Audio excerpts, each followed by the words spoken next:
جب حضرت عثمان غنی رضی اللہ تعالیٰ عنہ کا محاصرہ کر لیا گیا اور یہ خلافت کا آخری آپ کا دور ہے،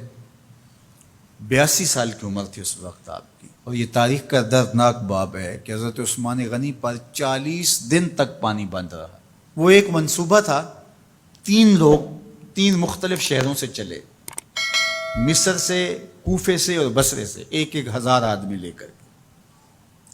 اور مدینہ المنورہ میں پہنچ کر کے حضرت علی المرتضیٰ سے ملے، ام المومنین سیدہ عائشہ سے ملے، کبار اصحاب سے ملے۔ تو جو انہوں نے کہا تو انہوں نے ان کو کہا کہ نہیں، ایسی کوئی بات نہیں، فہمائش کر کے واپس بھیج دیا۔ حضرت عثمان غنی رضی اللہ تعالیٰ عنہ پر اقربا پروری کا الزام عائد کیا تھا، تو انہوں نے کہا کہ کوئی ایسی بات نہیں ہے۔ پھر یہ تھا کہ آپ نے کم عمر گورنر، کم عمر لوگ مقرر کیے، تو حضرت عثمان نے کہا کہ حضرت اسامہ بھی تو کم عمر تھے، حضور نے ان کو اگر مقرر کیا ہے تو یہ تو مثال ہمارے سامنے موجود ہے، لیکن یہ ایک منصوبہ تھا، اس منصوبے کے تحت یہ 3 جگہوں سے لوگ آئے تھے۔ وہ 3 دن کی مسافت کے بعد پھر تینوں واپس آ گئے، تو یہ ایک سوالیہ نشان ہے کہ تینوں کیوں واپس آ گئے، کوئی ایک تو نہ آتا نا، تو یہ سب طے شدہ منصوبہ تھا۔ اور پھر انہوں نے مدینہ المنورہ کو گھیر لیا، اور جس طرح سے بلوائیوں نے حالات پیدا کر دیے، سید علی المرتضیٰ رضی اللہ تعالیٰ عنہ تو شہر مدینہ سے باہر تشریف لے گئے تھے، اور اپنے بیٹوں امام حسن اور امام حسین رضی اللہ تعالیٰ عنہ کو حضرت عثمان غنی کے دروازے پر مقرر کیا تھا کہ ان کو ضرر نہ پہنچنے دینا۔ اب 700 صحابہ اجازت طلب کر رہے ہیں کہ آپ ان بلوائیوں سے نپٹنے کا میں جو ہے وہ اجازت نامہ مرحمت کریں، اور بہت سارے لوگ تو حج پہ جا چکے ہیں۔ 18 ذی الحج کا واقعہ ہے جب آپ کی شہادت ہوتی ہے، تو وہ حج پہ جا چکے ہیں، تو جو یہاں موجود ہیں وہ اجازت طلب کر رہے ہیں، لیکن حضرت عثمان غنی رضی اللہ تعالیٰ عنہ نے کہا کہ نہیں، میں ایسی اجازت نہیں دوں گا۔ رسول اللہ صلی اللہ علیہ وسلم کا حرم شہر مدینہ لوگوں کے خون سے لالازار ہو، یہ میں اس کو گوارا نہیں کرتا۔ افواج موجود ہیں، اور دنیا کی تاریخ میں آپ کو ایسا نہیں ملے گا کہ اتنی بڑی حکومت کسی کے پاس ہو اور وہ خود گھیر لیا جائے، اس کا پانی بھی بند ہو جائے، اور وہ حکم دے کہ نہیں، میرے لیے آپ ایک قطرہ بھی خون نہیں بہائیں گے۔ بلکہ آپ کے غلاموں نے جب تلواریں اٹھا لی تو آپ نے فرمایا کہ میرا حکم ہے کہ تم تلواریں نیچے رکھو، بلکہ میں تمہیں یہ آفر دیتا ہوں کہ جو غلام لڑے گا نہیں اور یہ میرے سے عہد کرتا ہے وہ آزاد ہے۔ حضرت ابو ہریرہ رضی اللہ تعالیٰ عنہ، حالانکہ یہ پڑھنے پڑھانے والے لوگ تھے، تعلیم و تعلم سے ان کا تعلق تھا، لیکن وہ بھی تلوار لے کے حضرت عثمان غنی کے دفاع میں آ گئے، لیکن حضرت ابو ہریرہ رضی اللہ تعالیٰ عنہ کو بھی حضرت عثمان غنی روک دیتے۔ مالک بن اشتر کہنے لگا کہ ہم آپ کی دستبرداری کے خواہاں ہیں، آپ خلافت سے دستبرداری اختیار کر لیجئے۔ تو حضور علیہ الصلوۃ والسلام کے اس جاں نثار صحابی نے، حضرت عثمان غنی نے فرمایا یہ نہیں ہو سکتا۔ دستبردار کیوں نہیں ہوئے؟ لگتا تھا یہ سب سے زیادہ آسان تھا، لیکن حضور نے ارشاد فرمایا تھا، اے عثمان، تمہیں اللہ ایک قمیض پہنائے گا، لوگ اس کو اتارنا چاہیں گے، تم کبھی نہ اتارنا۔ تو اس سے مراد خلافت کی قمیض ہے، اور ان کی شہادت کی خبر بھی اللہ کے محبوب علیہ السلام نے دی تھی، اور اگر آپ دستبردار ہو جاتے تو یہ ایک کھلونا بن جاتا، بازیچہ بن جاتی خلافت۔ چند آدمیوں کے پریشر سے خلافت سے دستبرداری کرنا پڑتی۔ اچھا، ایک یہ سوال بھی پیدا ہوتا ہے، چند باغی تھے، ان کو کس طرح کچل دیا جاتا؟ لیکن حضرت عثمان غنی یہ نہیں چاہتے تھے۔ ایک تو یہ کہ مدینے کی حرمت پامال نہ ہو، اور دوسرا پورے عالم اسلام کو آگ لگانے کا جو منصوبہ تھا، 3 مختلف شہروں سے 1000 آدمی لایا گیا ایک منصوبے کے تحت، اور انہیں لاشیں چاہیے تھیں، اور جو ان کے پیچھے کام کر رہے تھے نادیدہ ہاتھ، ان کا منصوبہ یہ تھا کہ یہاں سے مختلف سمتوں میں، یہ تینوں شہر مختلف سمتوں میں تھے، تینوں سمتوں میں جب لاشیں جائیں گی تو پورے عالم اسلام کو ہم جو ہے وہ خانہ جنگی کی آگ میں دھکیل سکیں گے۔ تو حضرت عثمان غنی ان سازشوں سے آگاہ تھے، تو سب سے اہون اور آسان یہ تھا کہ قربانی پیش کر دی جائے، اور پھر انہوں نے سن بھی رکھا تھا کہ 2 شہید ہیں، شہید تو انہوں نے بہرحال ہونا ہے، تو لہٰذا میں خلافت سے دستبردار بھی نہیں ہوں گا، اور شہر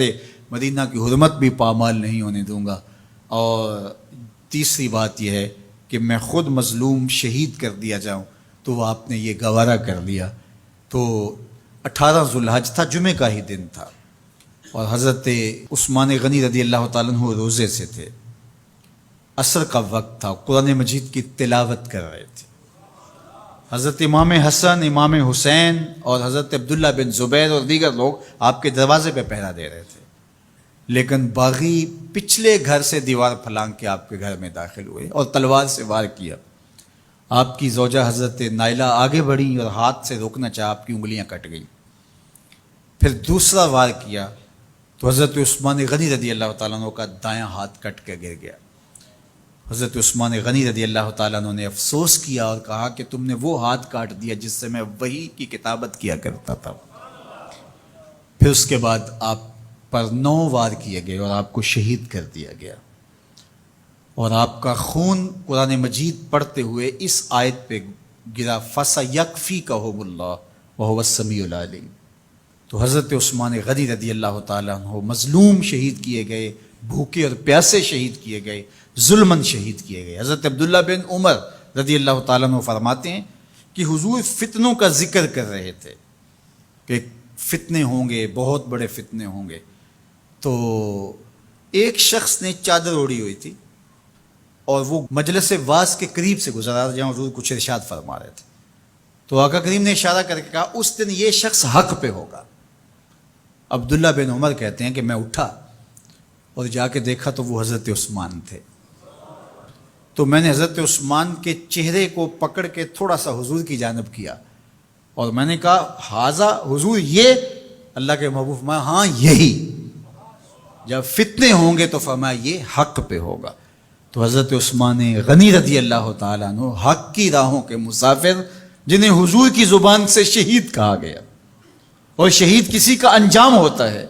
تو حضور نے فرمایا یہ شہید ہوگا۔ شہید وہی ہوتا ہے جو بحالت ایمان اس دنیا سے راہ خدا میں اپنی جان قربان کرے۔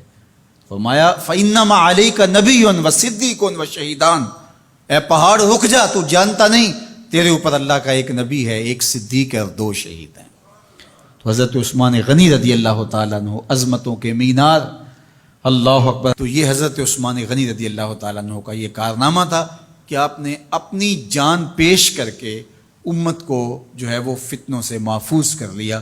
اور امت کو بچا لیا۔ حضرت عثمان غنی رضی اللہ تعالیٰ عنہ پہ کروڑوں رحمتیں، کروڑوں سلام۔ ہم آپ کی عظمت کو سلام پیش کرتے ہیں، عقیدتوں کا خراج پیش کرتے ہیں۔ حضور کی خدمت میں ایک جنازہ لایا گیا اور حضور سے عرض کی گئی حضور اس شخص کا جنازہ پڑھا دیجئے، تو حضور نے انکار کر دیا، کہا میں جنازہ نہیں پڑھاؤں گا۔ تو صحابہ نے عرض کیا یا رسول اللہ، کبھی ماضی میں ایسا نہیں ہوا، جب بھی کوئی جنازہ لایا جاتا ہے تو آپ جنازہ پڑھا دیتے ہیں اور آپ نے آج انکار کر دیا ہے؟ تو فرمایا یہ شخص میرے عثمان سے بغض رکھتا تھا اور اس کو اللہ نے بھی اپنی رحمتوں سے محروم کر دیا ہے۔ حضور نے اس شخص کا جنازہ نہیں پڑھایا جو مبغض عثمان غنی رضی اللہ تعالی عنہ۔ تو اب آپ اندازہ کیجئے وہ کتنا بدبخت شخص ہے جو حضرت عثمان سے بغض اور دشمنی رکھتا ہے۔ حضرت عثمان غنی رضی اللہ تعالی عنہ سے اللہ کے محبوب علیہ السلام نے کتنی خوبصورت ارشاد فرمائی، میں اس سے حیا کیوں نہ کروں جس سے اللہ کے فرشتے بھی حیا کرتے ہیں۔ یعنی عثمان غنی وہ ہیں جس سے اللہ کے فرشتے بھی حیا کرتے ہیں، اور جو عثمان غنی کا حیا نہیں کرتا اس سے بڑا بے حیا کون ہو سکتا ہے۔ حاکم نے مستدرک کے اندر روایت ذکر کی ہے کہ بہت سارے صحابہ حضور کی بہت ساری خوبیوں کے مظہر تھے، اور سب سے زیادہ حضور کے خلق کے مشابہ حضرت عثمان غنی رضی اللہ تعالیٰ، اور خلق میں سب سے اونچا درجہ حیا کا ہوتا ہے۔ تو حضرت عثمان غنی رضی اللہ تعالیٰ عنہ حیا کے اس مقام پہ فائز المرام تھے جو انہی کا مقصوم تھا۔ اللہ ہمیں حضور کے اہل بیت، حضور کے اصحاب، بلکہ حضور کے در کی مٹی کی تعظیم بھی نصیب کرے۔ اقبال نے کہا تھا خاک طیبہ از دو عالم خوش ترست، آن خنک شہرے کے آنجا دل برست۔ ہمیں تو طیبہ کی مٹی بھی اچھی لگتی ہے اس لیے کہ وہاں محبوب جو رہتے ہیں، تو محبت تو اس چیز کی متقاضی ہوتی ہے، محبوب کی راہوں کو بھی سلامی پیش کی جائے۔ تو جو حضور علیہ السلام کے ساتھ منسوب